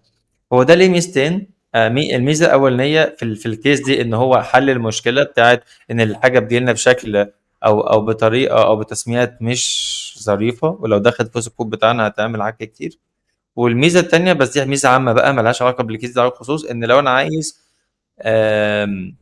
في داتا بتجيلي مفرطه او فيها معلومات مفرطه، وانا عايز ابني شويه معلومات تانية بناء على المعلومات دي، ومش عايز ابني المعلومات دي في الكومبوننت ليفل، او مش كل شويه اقعد اكمبيوت المعلومات دي. لا، فانا في السيريلايزر دوت او الموديل او ايا يكن، ببني المعلومات اللي انا عايزها دي بناء على الريسبونس اللي جاي ده. فبقى عندي بالنسبه لي بقى كفرونت اند ان انا عملت كل اي بي اي، جه ريسبونس، الريسبونس بقى اتخزن عندي بالشكل المثالي بالنسبه لي. ايا كان بقى الشكل المثالي دوت، كان تسميات بروبرتيز، اذا كانت معلومات او تكوين المعلومات نفسها، ديت مثلا، ديت اوبجكت مثلا كان بشكل انا عايزه بشكل مختلف، معلومات مفرطه زي اسم اليوزر مثلا بدل ما هو فيرست نيم لاست نيم ما اعرفش ايه، انا كونته فول نيم. هو طبعا دي امثله بقولها بقي، بس في حاجه، في امثله بقولها دلوقتي يعني اللي جت على بالي، بس في امثله ممكن تكون اعقد من كده بكتير. زي فلاجز مثلا، ممكن تتحط الايتم معينه بناء على معلومات اللي جت دي. بس بس اهم حاجه دي ما تكونش حاجه بتتابديت في الريل تايم، او سوري مش في الريل تايم، مش بتابديت بمعلومات جانبيه، يعني حاجه معلومه انا خزنها بالشكل ده وهتفضل بالشكل ده، علشان لو حاجه تابديت بحاجات تانية لا ملهاش لازمه ان انا اعملها ابديت، او انا اخزنها بالشكل ده في التوقيت ده، توقيت ان هو اسيريلايز الريسبونس اللي جالي يعني. انا هحاول ادي اسم اللي انت قلته ده لان احنا بنعمله برضو، بس ده مثلا اه بنعتبره زي مابينج. انا جايه لي داتا بشكل ما من السيرفر وانا بمابها بشكل مفيد اكتر للفرونت اند، والمابينج ده ممكن يختلف على حسب اختلاف اليوز كيس بتاعتي. ممكن كذا كومبوننت عايزين شكل معين، فالمابر ده ياخد الداتا اللي هي الرو داتا اللي جايه من السيرفر يطلعها بالشكل دول محتاجينه، بس نفس الداتا ممكن امابها بطريقه تانية، حته تانية عايزاها بشكل مختلف.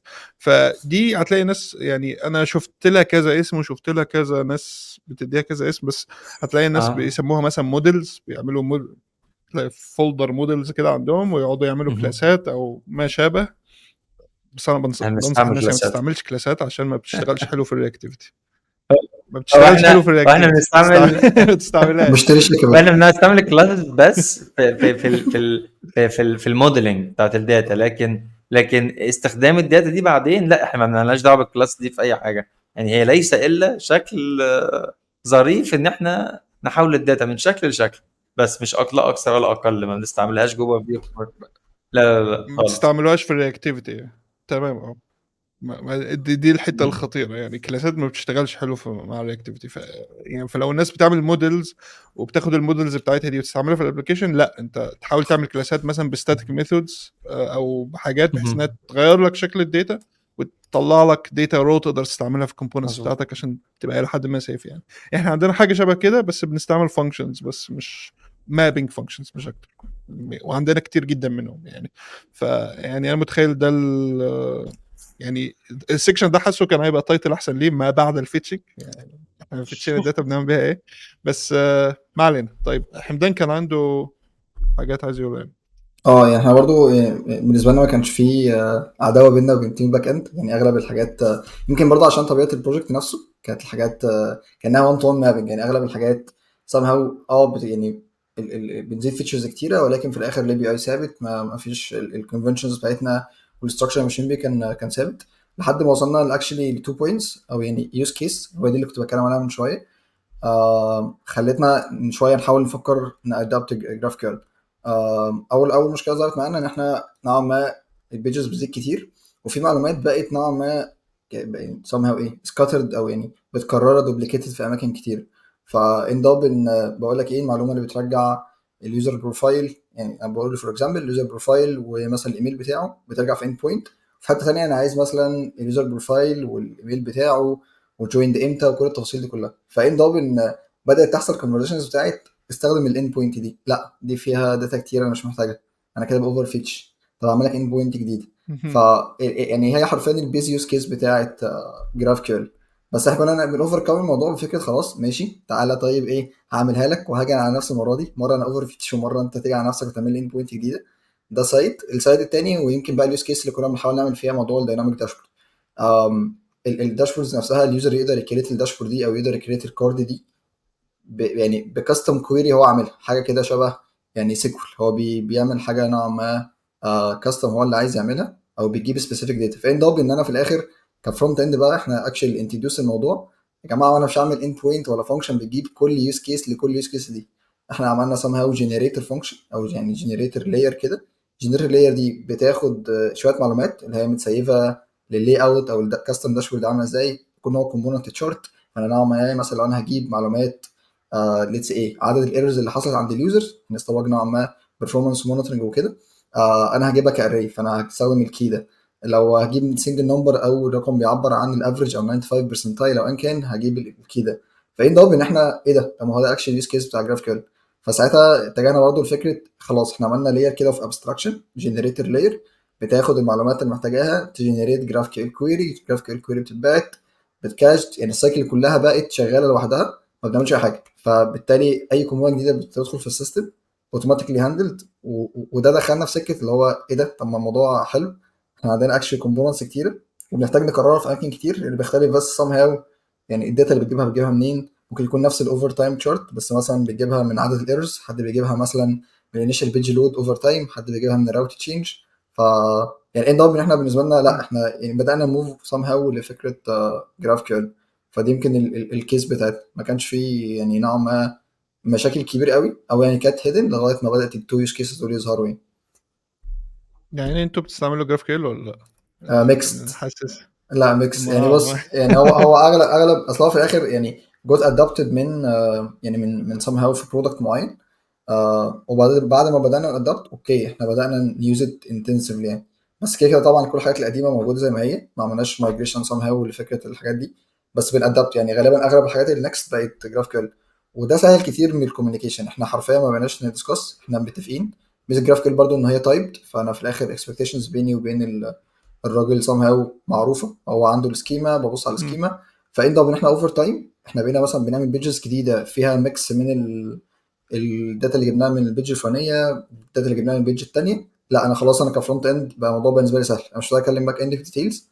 وفي نفس الوقت انا بقى عندي سام هاو كنترول اوفر ان انا ممكن اخلي الحاجات بتاعتي دايناميك انف ان هي مش بس بتديفاين الشارت او الكومنت اللي هجيبها كفرونت اند، لا هي بتديفاين كمان الداتا سورس اللي هجيبه منها وهاندلنج داتا سورس جواه. فاحنا بقيت التشالنج اصلا ان احنا بقينا التاسك دي عندنا كومباوند شبهها، فانا عايز اعملها بزيرو ايفورت فرونت اند يعني. بدات بقى الموضوع بالسيستم ديزاين والكونفجريشن. الكومبوننت نفسها بقت هاندلد اللي هو انا عندي كونفجريشن بيتبصلها التايب بتاعها اجيب الداتا منين، هي جوه بتعمل شويه حركات تكلم جنريتور فانكشن يطلع لها الكويري تجيب الداتا خلاص. فسام هو الموضوع بقى دايناميك، ولكن ده مش ادابتد في كل الداشبورد لسه، بس احنا في الدايركشن بتاع ان هو يبقى ادابت. بس انا حاسس احنا بقينا عندنا اللي هو عارف الوحش اللي ايديه ايد اسد ورجليه رجل بطه ودماغه آه. يعني. في حاجات كتير قوي.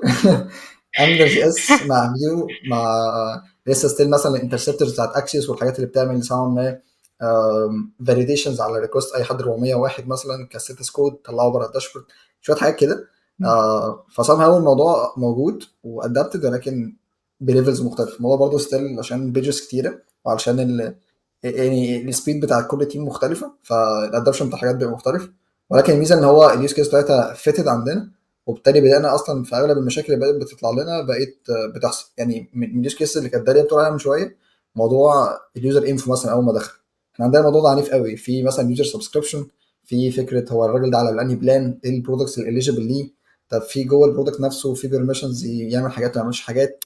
موضوع اند اب ان في الاخر هو كل حد عايز يفلاك زياده بيروحوا يزودوا في ريكوست اللي اسمه مثلا ديفلوبر اللي بيجيب معلومات الديفلوبر.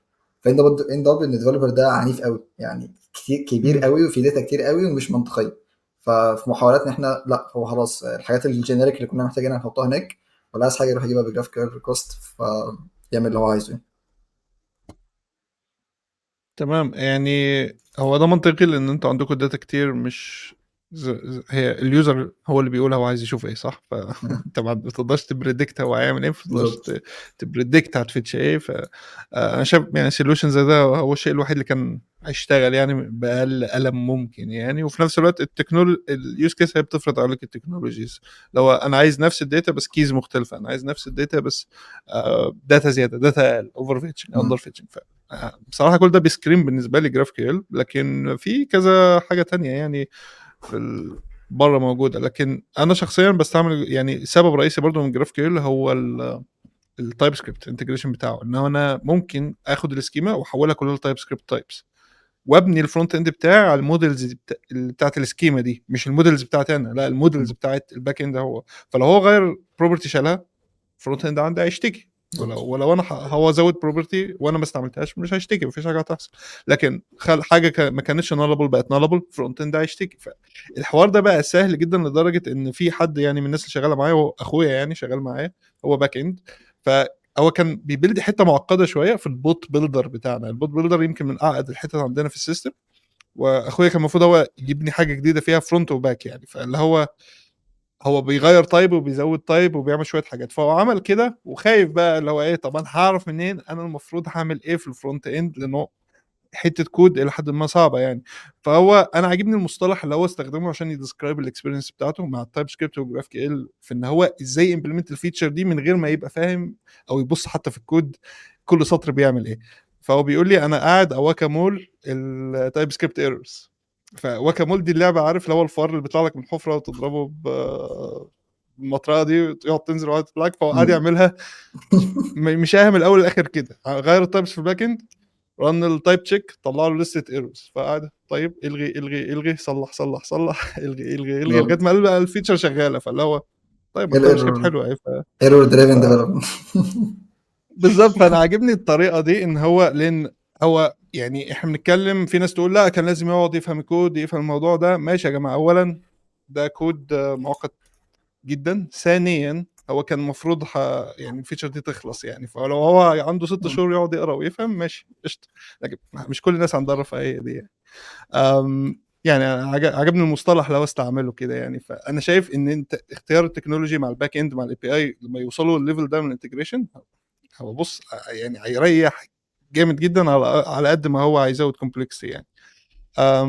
بس ممكن داليا لو عندها برضو اكسبيرينسز هنا اتكلمنا عنها. هو already ما كانش برضه في conflicts قوي. هي الفكرة انه بنوصل لفكرة mapper، او انا عندي موديول already بيترانسفورم الداتا بتاعتي، بس اليوز كيس عندنا مختلفة شوية. احنا كنا بنقابل redundancy في requests across ال MFEs عشان احنا بنشتغل مايكرو فرونت ends، ومش هادخل قوي في الحتة دي. بس هي الفكرة او التشالنج كان هنا ان انا يبقى عندي حتة واحدة already كذا MFEs بتعتمد على كذا ريكوست او محتاجة نفس الداتا، فازاي ان انا اخليهم يحسوا بالداتا دي throughout بقى SDKs throughout انه يكون عندي في types من ال MFEs اسمها utility MFE، فهي بتجيب لي already الداتا ديت واقدر ان انا احس بيها في ال MFEs التانية وهكذا يعني. فدي كانت اكبر تشالنج من ناحية ال MFEs وال requests redundant. انا مستني حلقه وانا اتضايقت مايكرو شويه. فرونت اند. ايوه انت كلمه مايكرو فرونت اتقالت انا اتضايقت بصراحه. بس خليها الحلقه تانية يعني. اوكي. بس اعتقد احنا كده عملنا اوفر فيو حلوه يعني عن الفيتشنج. يعني احنا ابتدينا احنا مش عارفين هنتكلم عن ايه، لان انا مش لاقي حاجه اتكلم عنها. دي حاجه كويسه بتهيألي. ففي حد عايز يضيف حاجه ولا احنا كده تمام؟ انا تمام. تمام. بس ويعني مبسوط ان داليا كانت معانا في الحلقه دي، ويعني ان شاء الله حلقات تانية برضو، وان شاء الله الاسبوع الجاي بقى حلقه تانية. مع السلامة. مع السلامه. يا جماعه. باي.